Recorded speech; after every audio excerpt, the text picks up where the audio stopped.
দর্শক, আন্তর্জাতিক বিশ্বের বেশ কিছু গুরুত্বপূর্ণ খবর আছে। প্রথম যে খবরটি সেটি হলো ভারতের নরেন্দ্র মোদী সরকার তার ৩ টার্মের শাসন ব্যবস্থার লম্বা শাসন ব্যবস্থার অনেক বড় একটা ধাক্কা খেলেন এবং সেই ধাক্কায় তাকে ছাত্রদের কাছে পরাজিত হতে হয়েছে। তিনি যে চ্যালেঞ্জ করেছিলেন যে তিনি তার কোনো মন্ত্রীকে সরাবেন না, এই আন্দোলনে কিচ্ছু হবে না। অবশেষে ছাত্রদের কাছে পতন হলো তার।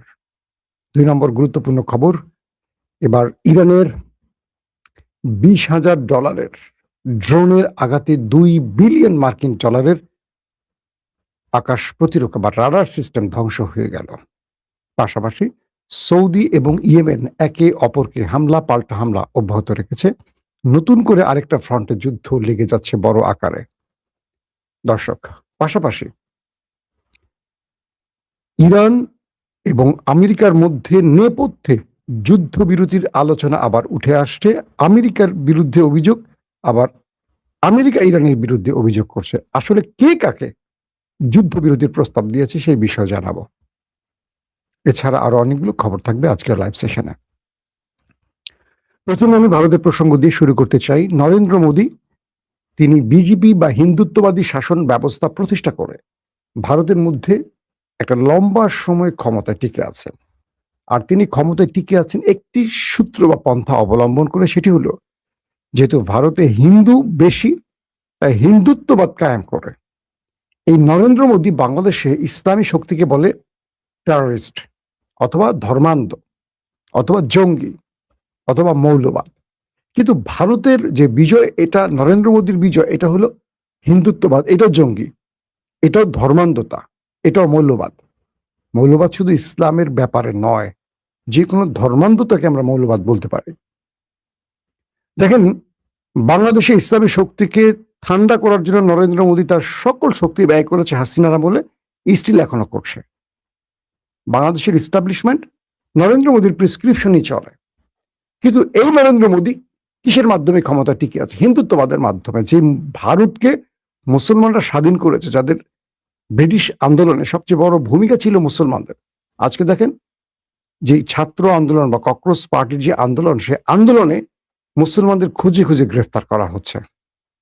কোথায় কোথায় কোথায় মুসলমানরা পানি খাওয়াইছে, কোথায় মুসলমানরা রাতে কয়েল জ্বালিয়ে দিয়েছে, কোথায় মুসলমানরা খাবার দিয়েছে, কোথায় মুসলমানরা আন্দোলনে সার্বিক সহযোগিতা ছিল, তাদের এখন খুঁজে খুঁজে বের করছে নরেন্দ্র মোদী। তার মানে তার সকল জেদ হলো মুসলমানদের উপর। এটার মাধ্যমে তিনি রাজনীতিকে ভিন্ন দিকে নিতে চাচ্ছেন।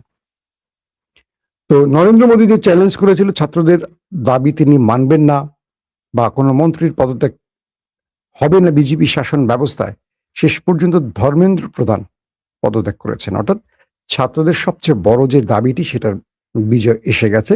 নরেন্দ্র মোদী সরকারের শিক্ষামন্ত্রী, কেন্দ্রীয় শিক্ষামন্ত্রী অবশেষে পদত্যাগ করেছেন।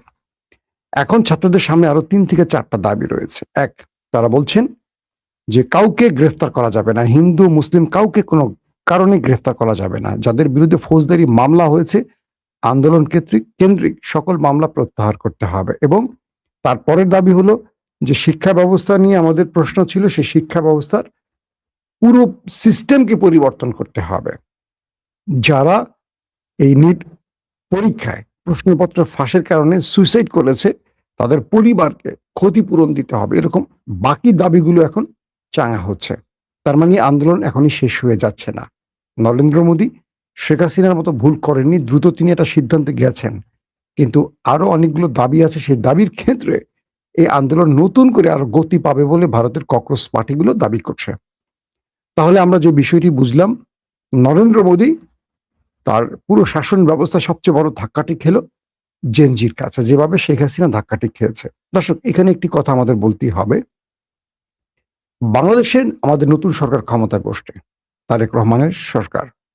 আমরা সবসময় দেখছি তারেক রহমান সরকারের আশপাশে কিছু সাবেক, কি বলবো, বিএনপি না, তারা খুব ভালো ভালো জায়গা পাচ্ছে। আমরা দেখছি রাশেদকে রাজনৈতিক সচিব বা এরকম কি কি করা হচ্ছে, আরো অনেকে আনা হচ্ছে। সবচেয়ে বড় হুমকি তারেক রহমানের জন্য এই লোকগুলো হবে হয়তো আগামী দিনে। একটা ব্যাপার, তারেক রহমান সেই সব অ্যাক্টিভিস্টকে বেছে নিচ্ছেন যাদের বাংলাদেশের জনপ্রিয়তা একেবারে নিম্ন লেভেলে, যাদের বিশ্বাসযোগ্যতা একেবারে কম। যেমন শাহেদ আলম, শোনা যাচ্ছে শাহেদ আলমকে একটা গুরুত্বপূর্ণ পদে বসানো হচ্ছে। রাশেদকে ডাকা হচ্ছে, এখন তারেক ঘুরঘুর করতেছে একটা পদের জন্য। এই লোকগুলো বাংলাদেশে যাদের নাম বলছি, এদের জনপ্রিয়তা একেবারে নিম্ন লেভেলে, কিন্তু বিএনপি এদেরকে মাথায় তুলতেছে কেন আমি জানি না। জিয়াউর রহমান যখন দল গঠন করেছিলেন, তার তো নতুন দল গঠন করেছিলেন, তিনি বাধ্য হয়ে দলে অনেক বিভিন্ন দল থেকে লোক আনতে হয়েছে। শেষ পরিণতি আমরা দেখলাম জিয়াউর রহমান জীবন দিয়ে সে দায় শোধ করতে হয়েছে। তারেক রহমানের জন্য তো একটা সুবর্ণ সুযোগ আছে, তার বাবার পর তার মা দীর্ঘ সময় বিএনপিকে একটা বড়, বাংলাদেশের সবচেয়ে বড় শক্তিতে রূপ দিয়েছে। তাহলে তাকে এইসব পচা জিনিসগুলোকে কেন দলে ভেড়াতে হচ্ছে আমার জানা নেই। এবং আমি বিশ্বাস করি দিন শেষে এরা আবার জাম করবে, এরাই বিএনপির বিরুদ্ধে দাঁড়াবে এবং এরাই বিএনপির বিরুদ্ধ শক্তিকে ইন্ধন দেবে। একটা জিনিস মনে রাখবেন, বিশ্বাসঘাত হয় কারা? যারা অর্থের লোভে বা পদের লোভে নিজেকে বিক্রি করে। শাহেদ আলম বা রাশেদ বা এই বাকি যাদের নামগুলো আমি বলছি, এরা প্রত্যেকে কিন্তু টাকার লোভে এখানে আসছে। তো যে লোকটা টাকার লোভে এখানে আসছে, গণ অধিকার ছেড়ে বা একসময় তারেক রহমানের বিরুদ্ধে কথা বলা সাংবাদিক শাহেদ আলম যখন বিএনপির ঘরে ঢুকছে, বুঝতে হবে একে আমি টাকা দিলে আমার লোক হবে, টাকা দিলে লোক হবে, মোসাদ টাকা দিলে মোসাদের লোক হবে। অতএব একে কেনা খুব সহজ হবে। যাকে কেনা সহজ হবে সে কখনো বিএনপির সম্পদ হতে পারে না। একদম অনেস্টলি বললাম। তো নরেন্দ্র মোদী যেভাবে দেখেন পুরো বিষয়টাকে ট্যাকেল করার চেষ্টা করছেন, পারেন না। শেষ পর্যন্ত তাকে ছাত্রদের দাবি মানতে হয়েছে। বাংলাদেশের আমাদের যে সাম্প্রতিক নির্বাচনটা হলো, আমরা দেখলাম যে আমাদের গণভোটকে এখনো কার্যকরভাবে কোনো রাষ্ট্রীয়ভাবে স্বীকৃতি দিয়ে সেটার বাস্তবায়ন করা হচ্ছে না। বাংলাদেশে হাসিনা পতনের পর ছাত্রদের কাছে বিএনপির যে অপার সম্ভাবনা ছিল, সেটাকেও বিএনপি ধ্বংস করছে এই গণভোটের রায় কার্যকর বা বাস্তবায়নের না করার মাধ্যমে। যে কোনো সময় এই জেনজিরা মাঠে নামলে কি হতে পারে, ভারত থেকে আবারও নিতে হবে শিক্ষা বাংলাদেশকে। যারা বড় বড় কথা বলেন আমাদের স্বরাষ্ট্রমন্ত্রী সালাউদ্দিন বেটালাউদ্দিন, সবার আগে পালাবে, একটাকে খুঁজে পাবেন না, একটাকে খুঁজে পাবেন না। বলছি আমি, হাসিনার আমলে কি বড় বড় কথা বলেছিল বড় বড় নেতারা, ডাকসাইটের নেতারা, কোথায় শামীম ওসমান, কোথায় আমাদের আনিসুল হক, কোথায় আমাদের হাসান মাহমুদ, কোথায় ইনুরা, বড় বড় কথা বলছেন, একটাকে খুঁজে পাওয়া গেল না, বাকিগুলো তো জেলে ঢুকে গেল। তারেক রহমানকে খুব হিসেব করে সিদ্ধান্ত নিতে হবে, নিজের বিশ্বস্ত লোকগুলোকে দূরে রেখে। তিনি যদি আশপাশ থেকে হাওলাত করে চালান এবং যাদের জনপ্রিয়তা একেবারে নিচে, নিম্ন লেভেলে, যাদেরকে মানুষ হিসেবে ধরে না, যাদের জনপ্রিয়তা নেই, তাদেরকে আপনি আশেপাশে রেখে আপনার জনপ্রিয়তা কেন ধ্বংস করছেন? এটা নিয়ে আমি আলাদা একটা এপিসোড করবো আরেকদিন। দর্শক, 2 নম্বর গুরুত্বপূর্ণ খবরে, মার্কিন যুক্তরাষ্ট্রের ভেতরে এখন তুলকালাম চলছে।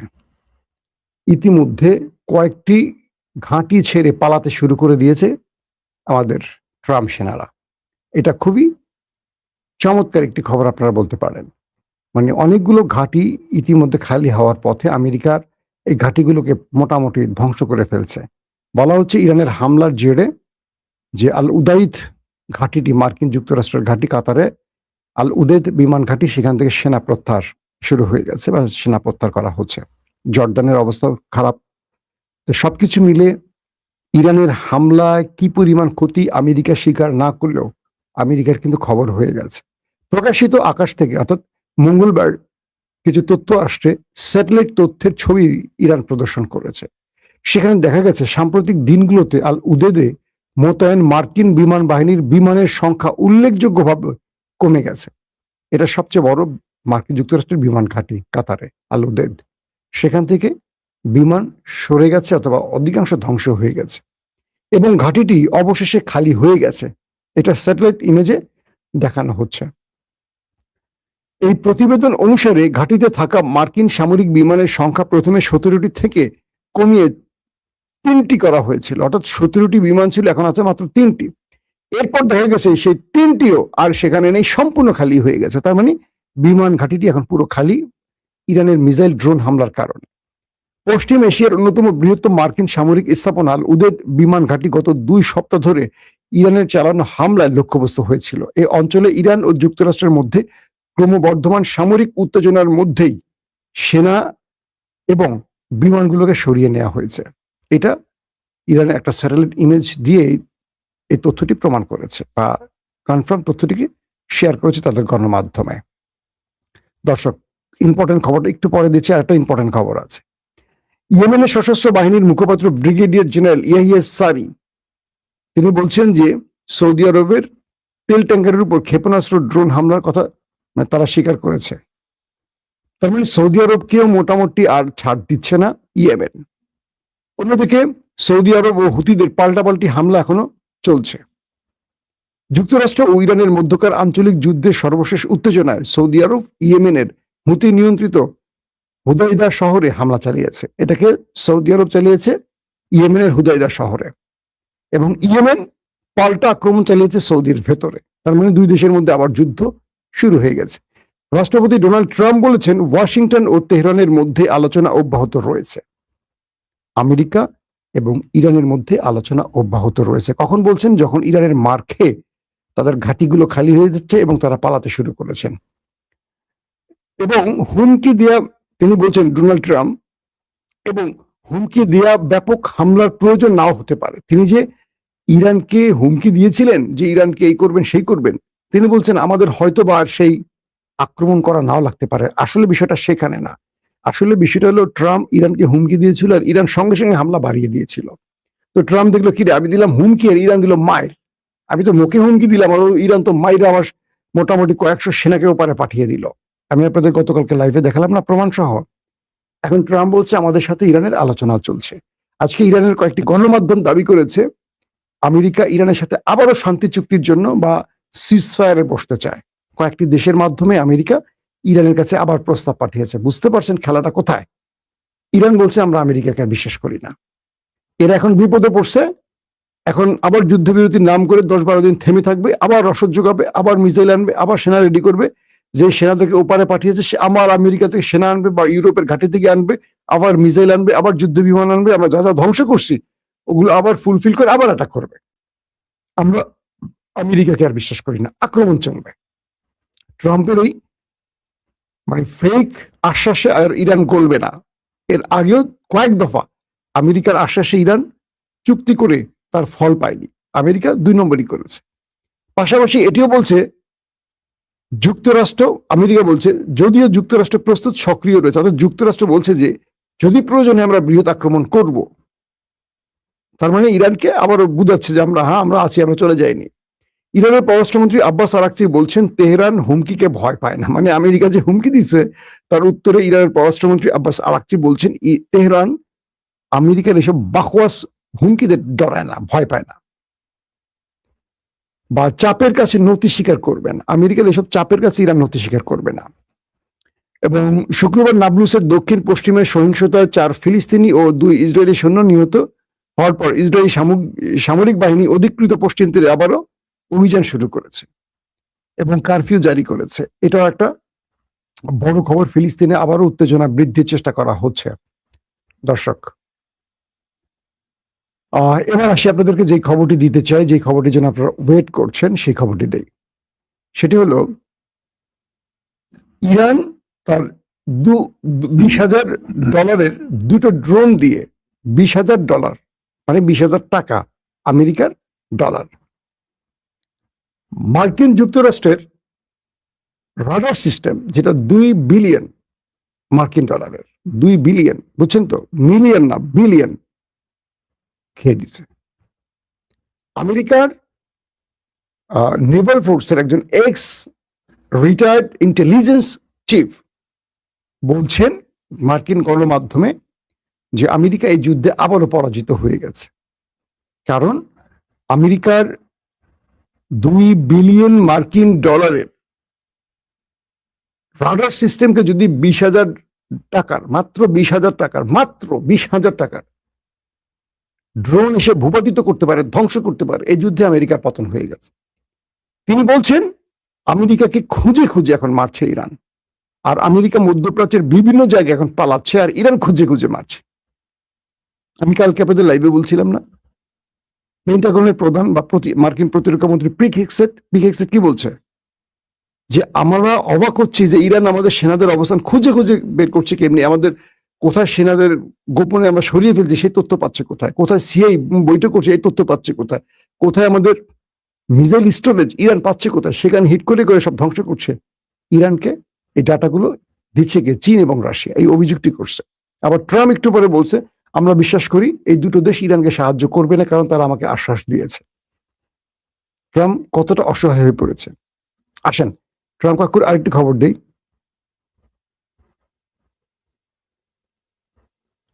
ট্রাম্প বলছেন আমরা এই মুহূর্তে ইরানে বড় কোনো হামলার প্রস্তুতি নিচ্ছি না, কারণ ইরানের সাথে আমাদের আলোচনা চলছে। আশা করবো ইরান আমাদের সাথে গুরুত্বপূর্ণ আলোচনাটাকে মানে গুরুত্বের সাথে নেবে। মানে ইরানকে নিয়ে ট্রাম্পের টেনশনটা কি বুঝছেন, যে ইরানকে ট্রাম্প আর গুরুত্ব দিয়ে নিচ্ছে না, এটি তার হতাশার মূল কারণ। কারণ আমেরিকাকে বলে দিচ্ছে যে তুমি তো সকালে একটা বলো বিকালে একটা বলো। আমেরিকানরা বলছে এই যুদ্ধটা আমাদের না, এটা হলো ইসরায়েলের যুদ্ধ। কিন্তু এই যুদ্ধের জন্য আমেরিকা সেনা হারাচ্ছে, তাদের ঘাঁটি ধ্বংস হয়েছে, তাদের বিলিয়ন বিলিয়ন ডলারের অস্ত্র ধ্বংস করে দিয়েছে ইরান। দিন শেষে লাভ কার ইসরায়েলের, আমেরিকার কিচ্ছু লাভ নাই। এত সেনা যে চলে গেল, এতগুলো রাডার সিস্টেম, থার্ড সিস্টেম, প্রতিরক্ষা, প্যাট্রিয়ট সিস্টেম, মূল্যবান মূল্যবান যুদ্ধ বিমান, ড্রোন এবং ঘাঁটিগুলোকে ইরান একদম মানে সারখার করে ফেলছে মিসাইল ড্রোন দিয়ে। এটার বিনিময়ে আমেরিকা কি পাবে? কিচ্ছু না।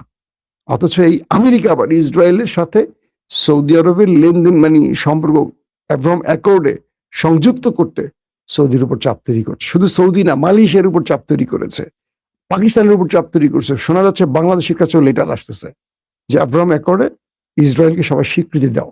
ট্রাম্প ইসরায়েলের জন্য আর কি করবে? নিজের সামনেও দিছে, পিছিয়েও দিছে, তারপর আর কিছু নাই বাকি। এখন দিবে কি? মুখ দিয়ে। দর্শক, বিদায় নিচ্ছে আজকের মতো। ইনশাআল্লাহ আগামীকাল আবার দেখা হবে। আজকে সকাল থেকে কোনো সংবাদ দেয়নি, আপনাদের প্রচুর কমেন্ট পেয়েছি। তবে ইয়েমেন এবং সৌদি আরবের মধ্যে যুদ্ধটা খুব দ্রুত থামানো উচিত, নতুবা ইরান বিমান ভর্তি করে তাদের এক্সপার্ট এবং সামরিক অস্ত্র ইয়েমেনে পাঠাইছে ইরান। কারণ ইয়েমেন এবং ইরান একেবারে সৌদি আরবের মধ্যে একটা বড় যুদ্ধ শুরু হচ্ছে দীর্ঘ যুদ্ধবিরতির পর। এবং ইরানের যে যুদ্ধ বিমানটি ঢুকছে সেখানে মিসাইল ডিজাইল নিয়ে ঢুকে গেছে। এবং ইরানের সামরিক এক্সপার্ট যারা আমেরিকাকে যুদ্ধে পরাজিত করে এখন পর্যন্ত ইরানের বিজয় ধরে রেখেছে, সেই এক্সপার্টদের একটা গ্রুপ ইয়েমেনে গেছে সৌদিকে ধোলাই দেওয়ার জন্য।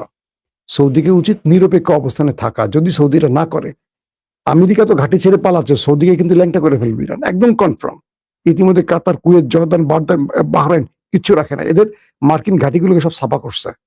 আমেরিকা আত্মগোপনে আছে। আমেরিকার তাদেরকে সাহায্য করতে গিয়ে উল্টো তাদের সাহায্য লুকিয়ে আছে বিভিন্ন পাঙ্কারে।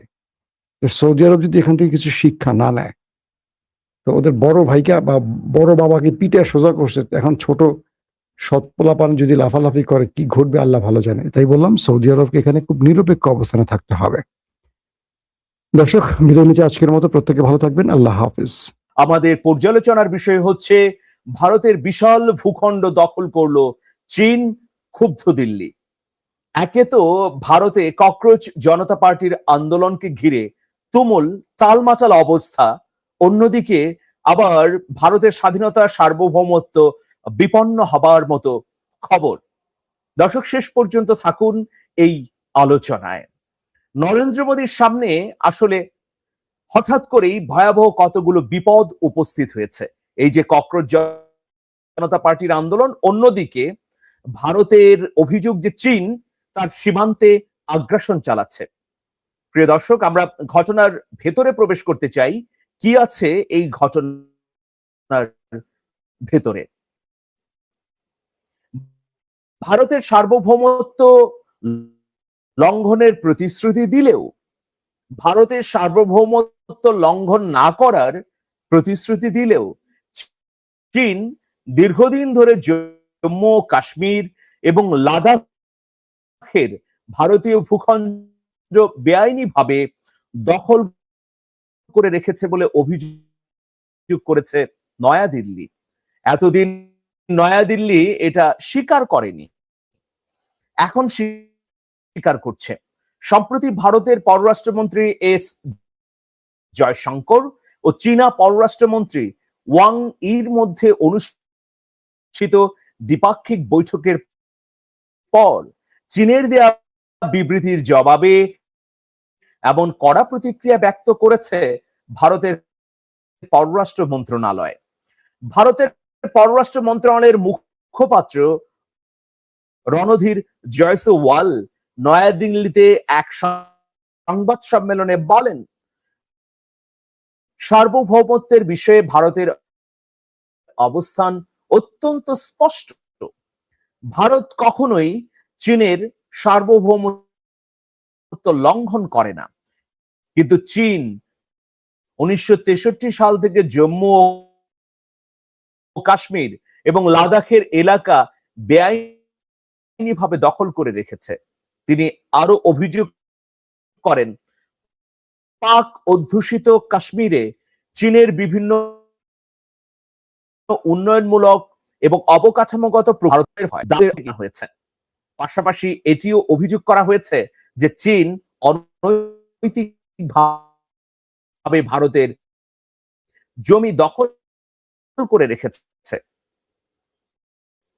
ভারতীয় পররাষ্ট্র মন্ত্রণালয় জোর দিয়ে বলছে, সীমান্ত এলাকায় শান্তি ও স্থিতিশীলতা ফিরিয়ে না আনা পর্যন্ত দুই দেশের স্বাভাবিক দ্বিপাক্ষিক সম্পর্ক প্রতিষ্ঠা সম্ভব নয়। দ্বিপাক্ষিক বাণিজ্য ঘাটতি দূর করা এবং সরবরাহ শৃঙ্খলা নিশ্চিত করার উপর গুরুত্ব আরোপ করেন ভারতের পররাষ্ট্রমন্ত্রী এস জয়শঙ্কর। দেখুন, পূর্ব লাদাখের গলওয়ানে ভারতের 2000 বর্গ কিলোমিটার এলাকা চীনের দখলে থাকার খবর কংগ্রেস নেতা রাহুল গান্ধী কোথায় পেলেন তা 2025 সালে জানতে চেয়েছিল সুপ্রিম কোর্ট। একটি মামলার শুনানির সময় লোকসভার বিরোধী নেতা রাহুলকে ভর্ৎসনা করে সুপ্রিম কোর্টের বিচারপতি বলেন, প্রকৃত ভারতীয় এমন মন্তব্য করবে না। দেখুন, সুপ্রিম কোর্টের তরফ থেকে বিজেপি পন্থী বিচারকরা বিরোধী দলীয় নেতা রাহুল গান্ধীকে কোনোভাবে রাষ্ট্র মন্ত্রণালয়ের মিথ্যা বলেন নেই রাহুল গান্ধীর বিরোধী এই মন্তব্য অভিযোগের সমর্থনে আছে কিনা। দেখুন, যে মামলাটিকে সামনে রেখে এই কথা সুপ্রিম কোর্টের বিচারপতিরা বলেছিলেন সেটি পুরনো মামলা। গলওয়ানে ভারত চীন সংঘর্ষ বেঁধেছিল 2020 সালে। সেই সংঘর্ষে 20 জন ভারতীয় সেনা নিহত হয়েছিলেন। 2023 সালে ভারত জোড়ো যাত্রা চলাকালীন রাহুল গান্ধী নাকি 2000 বর্গ কিলোমিটার জমি চীন দখল করে রেখেছে বলে অভিযোগ করেন।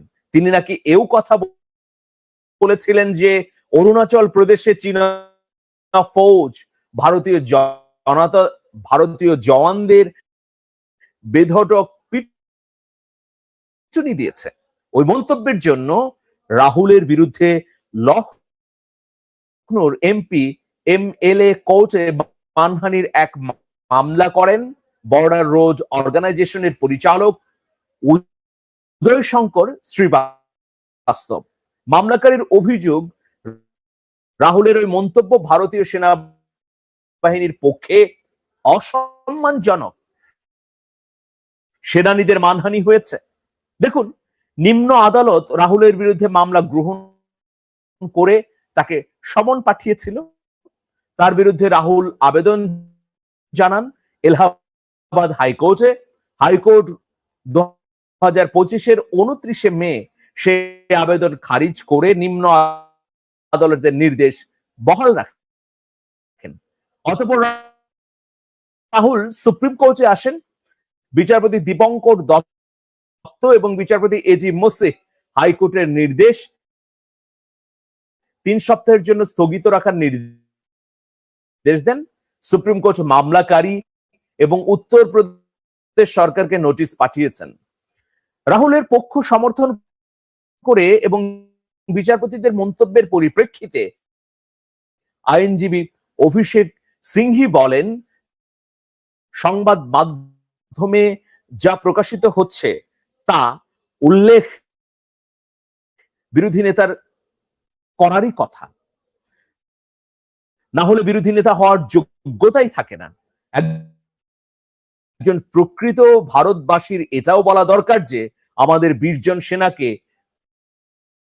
পিটিয়ে মেরে ফেলা হয়েছে এবং সেই ঘটনা উদ্বেগের।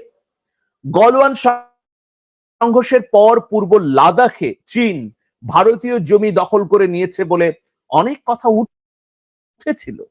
দুই দেশের মধ্যে যে আলোচনা এখনো চলছে তা সংঘর্ষ পরবর্তী স্থিতাবস্থা ফিরিয়ে আনার জন্যই।